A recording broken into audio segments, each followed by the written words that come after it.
Hi everyone, welcome to the channel for the latest video on St. Bees, my N-scale layout set in West Cumbria during the steam era. In this video I ballast the track, start work on the level crossing and continue work on the scenics.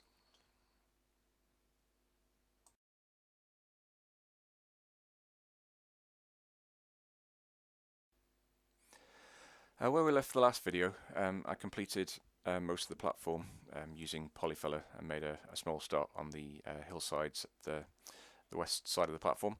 So next up was the ballasting. For the main lines, this was done in the usual fashion with some fine grey ballast applied using a combination of a ballast spreader and by hand, and dampened using a fine spray of water, then a usual 50-50 mix of PVA glue and water applied liberally across the damp ballast. It took a while to dry because it was a bit cool in the garage, but yeah, it came together quite well. Once that was dry, I weathered the track and ballast, initially using an airbrush with some black Tamiya paint, followed by coal and some smoke weathering powders. I wanted quite a variety of different colours in the ballast, using some old photos for inspiration, as being a station where the trains stop for a while, waiting for other trains to pass, you do get quite a lot of muck on the track. So there's quite a few good photos that I found to kind of get the colours right.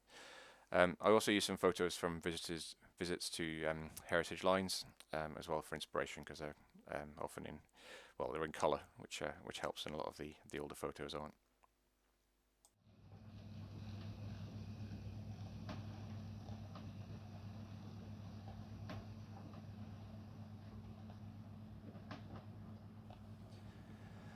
So that was the case with the main line.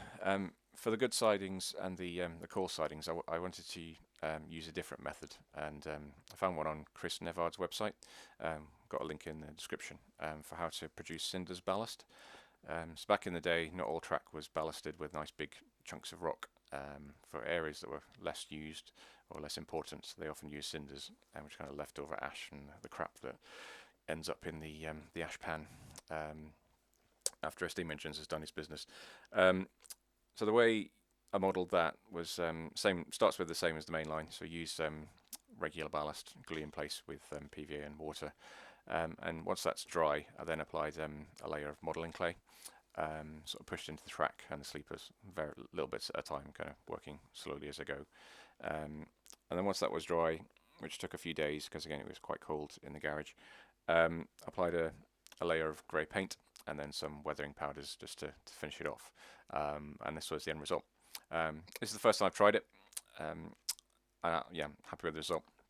And so then that was this. This is the coal siding, so then going to need to do the rest for the goods yard. So for the goods yard, where I've got to is applied the ballast, got the clay down, and give it an initial coat of grey paint. So more work to do, but getting there.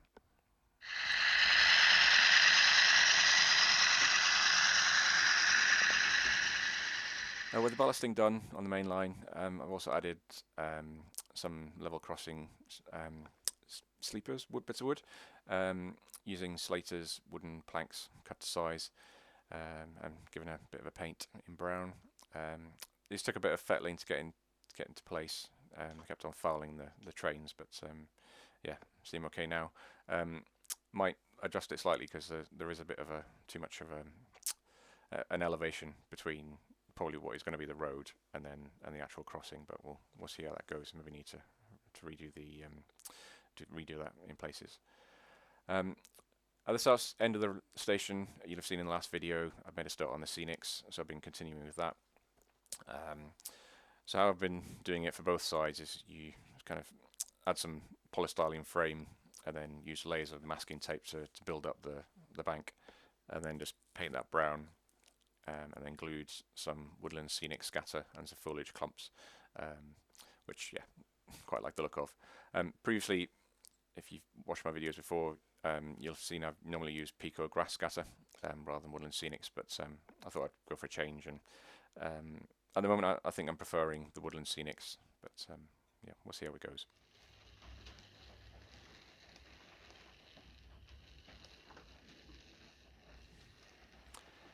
Also added a wall to mark the boundary of the goods yard, and applied a small fence leading up away from it to sort of mark the division between the different fields.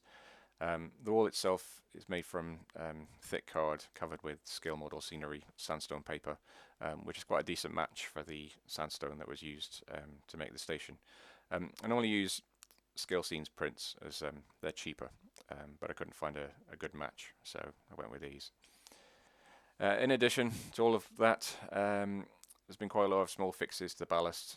It doesn't seem to have set in place perfectly.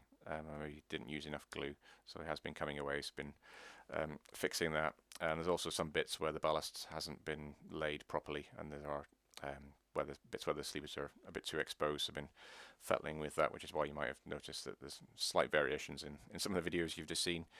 I've also been having a lot of fun running prototypical length steam trains for the first time, really, which is why the progress on this layout is a little bit slow, because I've been having a lot of fun. And yeah, and that's pretty much where I'm up to. So if you've enjoyed this latest update on St. Bees, if you did, please leave a like and consider leaving a comment. And yeah, hopefully see you all next time.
This is the northern service to Carlisle.